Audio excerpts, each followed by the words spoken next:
ಎಲ್ಲರಿಗೂ ನಮಸ್ಕಾರ. ನಾನು ಅನನ್ಯ ಗೌಡ. ನಾನು ಶಿವಮೊಗ್ಗದಿಂದ ಬಂದಿದ್ದೀನಿ. ನಾನು ಈ ಥರ ಮಾಡಲಿಂಗ್ ಆಗಿ ವರ್ಕ್ ಮಾಡ್ತಾ ಇದ್ದೀನಿ.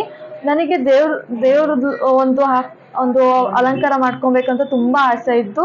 ಬಟ್ ಇವತ್ತು ನನಗೆ ಅದು ಕನಸನ್ನ ನನಸು ಮಾಡಿದ್ದಾರೆ ಪ್ರೀತಿಯವರು ಒಂದು ವಿಡಿಯೋ ಹಾಕಿದ್ರು, ಈ ಥರ ಒಂದು ಮಾಡ್ತಾ ಇದೀವಿ ಶೂಟ್ ಅಂತ. ಸೊ ನನಗೆ ಇದ್ರಲ್ಲಿ ಆಸಕ್ತಿ ಇರೋದ್ರಿಂದ ನಾನು ಬಂದು ಮಾಡ್ಬೋದಾ ಅಂತ ಕೇಳಿ ಬಂದಿದ್ದೀನಿ. ನಂಗಂತೂ ಅದರಲ್ಲೂ ಈ ಚಾಮುಂಡೇಶ್ವರಿ ಅಲಂಕಾರ ಹಾಕಿದ್ರೆ ನಂಗೆ ತುಂಬಾನೇ ಖುಷಿಯಾಗಿದೆ. ಈ ಅವತಾರ ಅಂತೂ ತುಂಬಾ ವಿಶೇಷವಾದದ್ದು. ಎಲ್ಲರಿಗೂ ಗೊತ್ತು ತಾಯಿ ಚಾಮುಂಡಿ ಎಷ್ಟು ಎಲ್ಲ ಜನತೆನ ಹೆಂಗೆ ಕಾಪಾಡಿದ್ದಾರೆ ಅಂತ. ಅವ್ರ ಶಕ್ತಿ ಗೊತ್ತು. ಅವ್ರದ ಎಲ್ಲ ಎಲ್ಲರೂ ತಿಳ್ಕೊಂಡಿರೋರು. ನೀವೇ ನೋಡ್ತಿರ್ಬೋದು ಎಷ್ಟು ಚೆನ್ನಾಗಿ ಅಲಂಕಾರ ಮಾಡಿದ್ದಾರೆ ಅಂತ. ನಂಗಂತೂ ತುಂಬಾ ಖುಷಿ ಆಯ್ತು. ಥ್ಯಾಂಕ್ ಯು ಪ್ರೀತಿ ಅವರೇ, ಥ್ಯಾಂಕ್ ಯು. ಎಲ್ಲರಿಗೂ ನಮಸ್ಕಾರ. ನನ್ನ ಹೆಸರು ಬಂದು ರಮ್ಯಾ ಅಂತ. ನಾನು ಚೆನ್ನೈ ನಟಿಯಿಂದ ಬಂದಿರೋದು.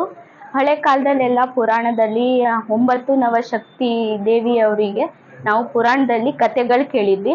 ಬಟ್ ಈ ಇಯರಲ್ಲಿ 2025ರಲ್ಲಿ ನಾವು ದಸರಾ ಹಬ್ಬ ಈಗ ಮುಂದೆ ಬರ್ತಿರೋದ್ರಿಂದ ಇವಾಗ 9 ದೇವಿಯರ ರೂಪವನ್ನು ನಾವು ಹಾಕ್ಕೊಂಡಿರೋದಕ್ಕೆ ತುಂಬ ಖುಷಿ ಆಗ್ತಿದೆ. ಅವಾಗಿನ ಕಾಲದಲ್ಲಿ ಕೇಳಿದ್ದಿದ್ದು, ಇವಾಗಿನ ಕಾಲದಲ್ಲಿ ನಮಗೆ ಇದ್ರ ಬಗ್ಗೆ ಏನೂ ಗೊತ್ತಿಲ್ಲ. ಆದ್ರೂ ನಾವು ಈ ದೇವಿ ಅವತಾರ ಹಾಕೊಂಡಿದ್ದೀನಿ. ಅದೇ ನನಗೆ ತುಂಬಾ ಖುಷಿ ಆಗ್ತಿದೆ. ಕರ್ನಾಟಕದ ಜನತೆಗೆ ಎಲ್ಲರಿಗೂ ಕೂಡ ನಮಸ್ಕಾರಗಳು. ನಾನು ಚಿತ್ರದುರ್ಗದಿಂದ ಪ್ರೀತಿ ಮಾತಾಡ್ತಾ ಇರೋದು. ನಾನು ಪ್ರೀತಿ ಪಾಪ್ಯುಲರ್ ಮೇಕಪ್ ಆರ್ಟಿಸ್ಟ್ ಆಗಿ ವರ್ಕ್ ಮಾಡ್ತಾ ಇದ್ದೀನಿ, ಬ್ಯೂಟಿಷಿಯನ್ ಅಂಡ್ ಮೇಕಪ್.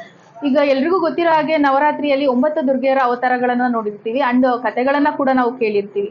ಅದೇ ರೀತಿಯಾಗಿ ನಾವು 9 ಅವತಾರಗಳನ್ನ ಎಲ್ರೂ ಮುಂದೆ ತೋರಿಸ್ಬೇಕು, ಎಲ್ರಿಗೂ ನಾವು ತಿಳಿಸ್ಬೇಕು ಅಂತ ಹೇಳ್ಬಿಟ್ಟು ಈ ವರ್ಷ ಬಂದ್ಬಿಟ್ಟು ನಾವು 9 ದುರ್ಗೆಯರ ಅವತಾರನ ಎಲ್ಲರಿಗೂ ಮೇಕಪ್ ಮಾಡಿ ತೋರಿಸಿದೀವಿ. ಅಂಡ್ ತುಂಬಾ ಚೆನ್ನಾಗಿ ಬಂದಿದೆ. ಎಲ್ಲರೂ ಕೂಡ ಕೇಳ್ತಿದ್ರು, ಮೇಡಮ್ ನಮಗೂ ಮೇಕಪ್ ಮಾಡ್ಕೊಡಿ. ಈಗ 2 ಇಯರ್ಸ್ ಬ್ಯಾಕ್ ನಾನು ಮೇಕಪ್ ಮಾಡಿದ್ದೆ. ಸೊ ಈ ಇಯರ್ ಕೂಡ ನಾನು ಮೇಕಪ್ ಮಾಡಿ ಎಲ್ರಿಗೂ ಖುಷಿ ಪಡಿಸಿದ್ದೀನಿ. ಎಲ್ಲರೂ ಕೂಡ ತುಂಬಾ ಇಷ್ಟಪಡ್ತಾ ಇದ್ದಾರೆ.